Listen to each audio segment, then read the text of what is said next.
घाटावर आहे। भारताची संस्कृती नद्यांशिवाय पूर्ण होत नाही। भारतामध्ये नद्यांना अतिशय महत्त्वाचं असं स्थान आहे आणि नर्मदा परिक्रमा ही तर भारताची संस्कृती आहे। आयुष्यात एकदा तरी नर्मदा परिक्रमा करावी अशी प्रत्येकाची इच्छा असते। आम्ही 21 दिवसाची नर्मदा परिक्रमा केली, बसद्वारे केली, पण त्यात आम्हाला आलेले अनुभव हे तितकेच अलौकिक आहेत, अनन्यसाधारण आहेत। ही परिक्रमा ज्यांच्यामुळे शक्य झाली त्या पोपटराव आघाव यांच्याशी आपण संवाद साधूया। आता आपण पोपटराव आघाव यांच्याशी बोलूया, ज्यांच्यामुळे आम्ही हा अलौकिक अनुभव घेतला। हे 21 दिवस खरंच हवेत तरंगायचे होते। मैयासोबत, मैयाच्या सानिध्यामध्ये जी अनुभूती मिळाली त्याचं शब्दातीत अशी अनुभूती आहे, त्याचं वर्णन करता येणार नाही। आपण पोपटराव आघावांशी बोलूया। नमस्कार। नमस्कार भाऊ, तुमच्यामुळे आमची परिक्रमा अगदी सार्थक झालेली आहे। खूपच सुंदर अनुभव होता आणि मला असं वाटतं की तुम्ही जे ज्ञान आम्हाला दिलं ते इतरांनाही मिळावं या दृष्टीने ह्या व्हिडिओचं प्रयोजन खरं तर हे आहे। तर आपण आपल्या प्रेक्षकांना थोडंसं या परिक्रमेविषयी, स्वतःविषयी आणि तुम्हाला आलेल्या अनुभवांविषयी सांगाल? नर्मदा माईची परिक्रमा ही खरं तर मैयाच्या श्रद्धेवरती आणि मैयाच्याच नियंत्रणाखाली, नियोजनाखाली चालते। आपण तर वास्तविक पाहता निमित्त मात्र असतो आणि 21 दिवस आपण मैयाच्या किनाऱ्याने हा संपूर्ण प्रवास करत आज परिक्रमा पूर्ण झालेली आहे आणि भगवान ओंकारेश्वराला जल अर्पण करून आपण आपल्या परिक्रमेची पूर्णत्व या ठिकाणी केलेलं आहे। 21 दिवसाची साधना आहे आणि त्या दृष्टीने आपण हा मैयाच्या सानिध्यामध्ये जेवढं आपल्याला शक्य होईल तेवढा वेळ घालून आणि घाटाने घाटाचे दर्शन, अनेक तीर्थक्षेत्रांचे दर्शन घेतलेले आहेत नर्मदे। तर पोपट भाऊंनी आपल्याला आमच्या परिक्रमेविषयी सांगितलं, आपण आता थोडंसं त्यांच्याविषयी जाणून घेऊया, त्यांची ओळख करून घेऊया। नर्मदे हर, माझं पूर्ण नाव श्री पोपट सूर्यभान आघाव असं आहे। राहणार खेडले परमानंद, तालुका नेवासा, जिल्हा अहिल्यादेवीनगर।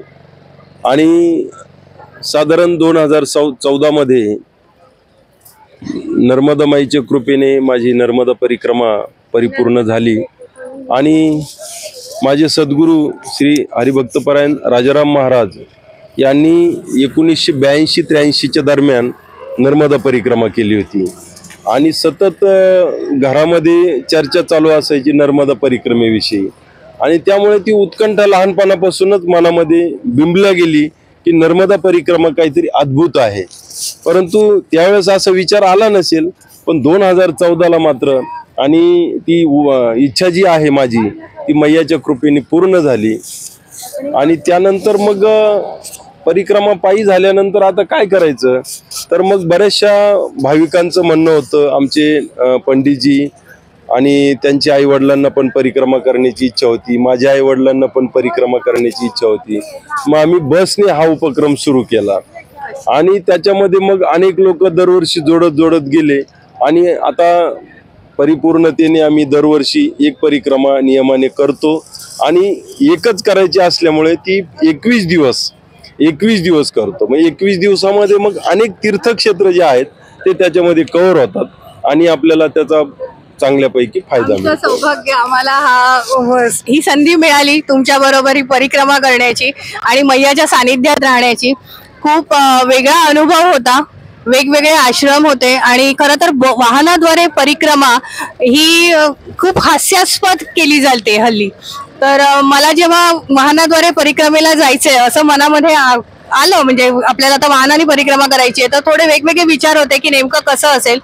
पण मी यथार्थ यात्रेची जी जाहिरात वाचली होती त्यामध्ये असं म्हटलं होतं की थोडं पायी आणि थोडं वाहनाने असं आहे। तर ते पायी हा शब्द जो आहे ना तो खूप भावला की मला जे हवंय ते हेच आहे आणि त्याच्यामुळे या यात्रेमध्ये सहभागी व्हायचं हे ठरवलं आणि खरोखर हे 21 दिवस भरपूर चालायला मिळालं। खूप निसर्गाचा अनुभव मिळाला, मैयाचं सानिध्य तर होतच आणि त्या बरोबरीने आलेले जे अनुभव होते ते तर असे शब्दातीत अनुभव आहेत की त्याच्यासाठी फक्त म्हणजे आपल्याला तो अनुभव घेतल्यावरच कळणार। जसं आपले गोंदवलेकर महाराज म्हणतात की साखरेची गोडी ही फक्त चाखल्यावर कळते माणसाला, तर तसं तुम्ही इथे आल्यानंतर, या सानिध्यात राहिल्यानंतर तुम्हाला समजतं की हे काय आहे, हे अद्भुत जग आहे, हे आपल्या सगळ्या धावपळीच्या जगापेक्षा खूप वेगळं असं सुंदर वातावरण आहे आणि या ठिकाणी येणं हे खरोखर भाग्याचं आहे आणि आम्हाला पोपट भाऊंमुळे ही संधी मिळाली. तर ह्या परिक्रमेमध्ये तुम्हाला आलेले काही अनुभव असतील तर ते आमच्याशी शेअर करा ना, म्हणजे लोकांना ऐकायला आवडतील. आणि खरं तर आपण सांगूयाच त्यांना की तुमच्या बरोबरच हा अनुभव घ्या म्हणून, पण तुमचं असं वेगळं काहीतरी. असं काही माझ्याच बरोबर केलं पाहिजे असं काही नाही. हा तर आपण मैयाच्या सोबतच सर्व परिक्रमा वगैरे जेवढे काही परिक्रमावासी येतात ते सगळे मैयाच्या श्रद्धेवरती येतात. पण आपल्या यथार्थ परिक्रमेमध्ये आपण थोडंसं पायी चालण्याचा जो उपक्रम ठेवलेला आहे तो साधकांना थोडा भावतो. जंगल भागातून असेल, मैयाच्या किनाऱ्याने जिथं पाऊलवाट असते अशा पगदंडी मार्गाने आपण जो थोडंसं दररोज 2 किलोमीटर 4 किलोमीटर पायी चालतो आणि त्यामुळे हा उपक्रम जो आहे हा विशेषत्वाने भावतो आणि याची जाणीव आम्हाला होते.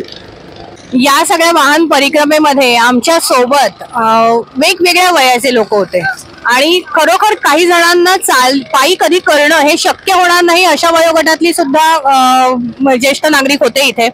तर त्यामुळे त्यांच्यासाठी ही खूप सुविधा आहे आणि तुम्ही हे खूप चांगल्या पद्धतीने करताय. एक कौतुकास्पद गोष्ट की जिथे जिथे पायी चाललो तिथे बऱ्याच ठिकाणी या सगळ्या ज्येष्ठ नागरिकांनी सहभाग घेतला, ही अतिशय कौतुकाची गोष्ट होती. म्हणजे तरुण तर सगळीकडेच सगळं करतात, पण त्यांना सुद्धा तितक्याच हिरिरीने सगळं करताना पाहिलं. सगळ्या ठिकाणी अगदी उत्साहाने सहभागी झाले, तर हे खूप कौतुकास्पद वाटलं. त्यांच्या वयाच्या मानाने तर त्यांनी खूपच चांगला केला आणि ह्याचं श्रेय सुद्धा तुम्हाला जातं की तुम्ही ते सगळं एकत्र आणलं चांगल्या पद्धतीने. एकूण तुम्हाला या परिक्रमेमध्ये जे लोक येतात तर त्यांच्याविषयी तुम्हाला काय वाटतं, म्हणजे त्यांचे अनुभव तुम्हाला कसे आले? आता एवढ्याच 2015 पासून तुम्ही करत असाल, तर एवढ्या वर्षांमध्ये जवळजवळ 9 वर्ष तुम्ही ही परिक्रमा करताय आयोजित, तर या 9 वर्षामध्ये तुम्हाला अनेक माणसं भेटली असतील, तर काही अनुभव वेगळे खास असे आले आहेत का? तर त्याविषयी थोडं बोला. साधारणतः जे ज्येष्ठ नागरिक आहेत आणि पुस्तकं वाचल्यामुळे मैयाविषयीचे अनुभव इतरांची परिक्रमावासींचे ऐकल्यामुळे त्यांच्या मनामध्ये इच्छा निर्माण होती की आपण पायी जावं. पण पायी चालणं एवढं सहजासहजी शक्य नसल्यामुळे त्यांची ती इच्छा अपूर्ण राहते. परंतु ह्या यथार्थ महानर्मदा परिक्रमेमध्ये आणि आपण जी पायी चालण्याची संधी उपलब्ध होती आपल्याला मैयाच्या कृपेने, त्यामुळे काय होतं, ज्येष्ठ नागरिकांचा सहभाग जास्त असतो आणि त्यांचा उत्साह सुद्धा तेवढ्याच पटीमध्ये वाढलेला असतो. आता आपण 21 दिवसात बघितलं, फक्त पायी चालायचं म्हटलं की ज्येष्ठ नागरिक सगळ्यात पुढे असतात आणि तो फायदा आपल्याला या ज्येष्ठ नागरिकांचा जो आनंद आपल्याला दिसतो तो खरा म्हणजे आपला काय, तोच आपला बेनिफिट फायदा आहे असं मला वाटतं. जे नर्मदेवर यापूर्वी पण अनेक श्रद्धाळू भाविकांनी परिक्रमावासियांनी या यथार्थ यात्रेमध्ये नर्मदा परिक्रमेमध्ये सहभाग घेतला. तर वेगवेगळ्या वयाचे, कमी वयाचे पण ज्यावेळेस येतात त्यांचाही उत्साह तेवढाच असतो आणि असं बघायला मिळालं की ह्या पायी चालल्यामुळे प्रत्येकाला एक प्रेरणा मिळते आणि त्याच्यातून काही परिक्रमावासी पायी परिक्रमेला पण जातात, असा पण अनुभव आहे. मला आणखीन एक गोष्ट भाऊंना विचारावीशी वाटते की आज आपण म्हणतो की आजची जी संस्कृती आहे, तरुण मुलं जी आहेत, तर ती आपली संस्कृती तितकीशी सांभाळत नाहीयेत किंवा पाश्चात्य संस्कृतीचं अनुकरण केल्यामुळे कुठेतरी आपले जे हिंदू संस्कार आहेत ते थोडे मागे पडतायत की काय. आणि एका बाजूला आपण ही नर्मदा परिक्रमा जी करतोय अगदी शास्त्रोक्त पद्धतीने जितकं करता येईल तेवढं आपण 21 दिवस करण्याचा प्रयत्न केला, तर अशी ही तरुण मुलं या परिक्रमेच्या मार्गी लागतील किंवा त्यांना त्याचं महत्त्व कळेल यासाठी आपण काय करू शकता किंवा काय करायला हवं? खरं तर आपल्या पातळीवर आपण काय करायला हवं असं तुम्हाला वाटतं? खरं तर तरुणांसाठी म्हणू किंवा लहानपणापासूनच हे संस्कार आपल्या सनातन संस्कृतीप्रमाणे घराघरामध्ये आहेत, त्याला थोडंसं एक पांघरून पडलं मधल्या काळामध्ये, परंतु आता ह्याच्यामध्ये खूप मोठ्या प्रमाणामध्ये जनजागृती होत आहे आणि नर्मदा मैयाची महती तर सर्वत्र पसरत आहे. त्यामुळे आता आपण बघतोय आळंदीमधले जेवढे काही हरिभक्तपरायण महाराज विद्यार्थी मंडळी आहेत त्यांचा नर्मदा परिक्रमेसाठी, पायी परिक्रमेसाठी आणि सहभाग वाढलेला आहे.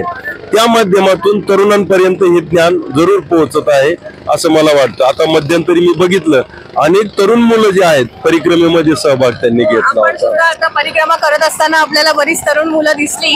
एक तर 26 वर्षाचं ते जोडपं होतं कोल्हापूरवरून आलेलं, आपल्याला जयंती माता मंदिरात भेटले ते, आणि त्यांना तर म्हणजे असं पूर्ण गटच त्यांचा साधारण तेवढ्याच वयाची सगळी जण होती.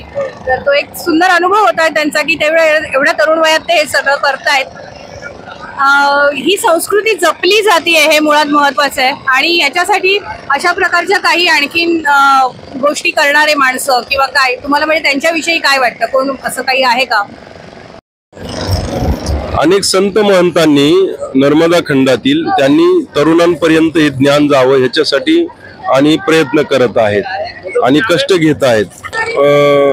भारतीताई ठाकूर म्हणजे साध्वी विशुद्धानंदा, त्यांनी मुलांसाठी किती मोठं कार्य उभं केलंय. लेपा पुनर्वास या ठिकाणी नर्मदालय अभ्युदय संस्था स्थापन करून आणि मुलांना संगोपन कसं, त्यांना संपूर्ण जे काही सनातन संस्कृतीचं ज्ञान आहे त्या ते देत आहेत. हे जर तरुण मुलांनी बघितलं आणि निश्चित त्यांची प्रेरणा इतर मुलं घेतल्याशिवाय राहत नाही. त्या दृष्टीने आणि ह्या सगळ्या गोष्टी आपल्या सर्वत्र पसरण्यासाठी अनेक संत महंत कार्य करतायत. खरं तर त्यांचे खूप मोठे आपल्याला उपकार आहेत, धन्यवाद त्यांना दिले पाहिजे आपण.